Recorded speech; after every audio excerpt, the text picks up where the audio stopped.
Anteriormente estudiamos los supuestos y factores del conflicto. Ahora nos centraremos en los efectos del conflicto dentro de las organizaciones. Entre los efectos funcionales se encuentra que los conflictos permiten definir y comprender el problema desde varias perspectivas, lo que permite una mayor capacidad de adaptación, lo que nos lleva a un aprendizaje, es decir, una tolerancia al conflicto. Sin embargo, los conflictos también tienen efectos perjudiciales para la organización, como el nacimiento de problemas organizacionales y emocionales, que conlleva a un empeoramiento de la relación costo-rendimiento, afectando el buen desempeño y la disminución de la integración, sobrecargando de trabajo físico o psicológico a algún miembro o grupo en la organización. Según el sociólogo alemán Ralph Dahrendorf, existen 4 etapas fundamentales de los conflictos. La primera es la existencia de un cuasigrupo, formado por personas que comparten posiciones similares y estas se convierten en características comunes denominadas intereses latentes. La segunda es la cristalización del conflicto, donde aquellos intereses latentes de la primera etapa se hacen manifiestos y así es que el conflicto es declarado. Le sigue la identificación organizada de las partes, lo que significa que los grupos en pugna deben adoptar alguna forma de organización representativa que sea conocida por la otra parte y de esta manera dar paso a las negociaciones. Finalmente, la regulación del conflicto, donde se trata de disminuir la violencia del conflicto y que no aumente mucho su intensidad para poder controlarlo.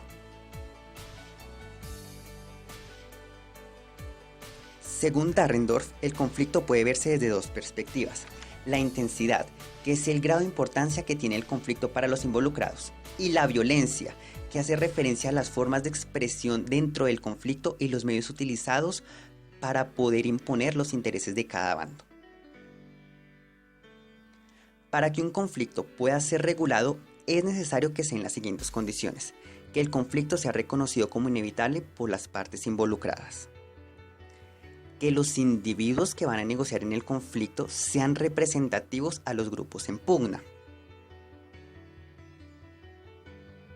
que se intente regular las formas que adapta el conflicto y se renuncie a eliminar todas sus causas, y que se llegue a un acuerdo respecto a las reglas del juego. La regulación misma puede adoptar la forma de una discusión, una mediación o un arbitraje. Por lo general, existen 4 enfoques sobre la resolución del conflicto. El primero es la elusión, cuando una parte no es capaz de abordar el conflicto. Luego sigue el poder, cuando una parte emplea la coacción para forzar a la otra a hacer lo que ella desea. Está la parte importante de los derechos, cuando una parte usa una norma de derecho o equidad para resolver el conflicto. Y finalmente el consenso, cuando una parte se empeña en conciliar o adoptar posturas o necesidades subyacentes. Generalmente el enfoque que sea la resolución del conflicto sigue el orden anteriormente mencionado.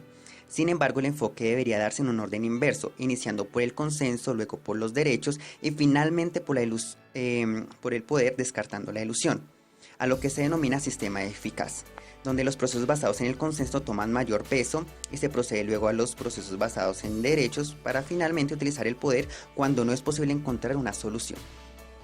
En cuanto al sistema ineficaz, es preciso señalar que la satisfacción, que el grado en que se abordan las causas y el grado en que las partes controlarán el resultado del conflicto disminuye con esta secuencia y que los costos que implica el conflicto aumentan. En conclusión, adoptar un sistema eficaz puede aumentar el grado de las buenas relaciones laborales dentro de la organización. Created using Powtoon.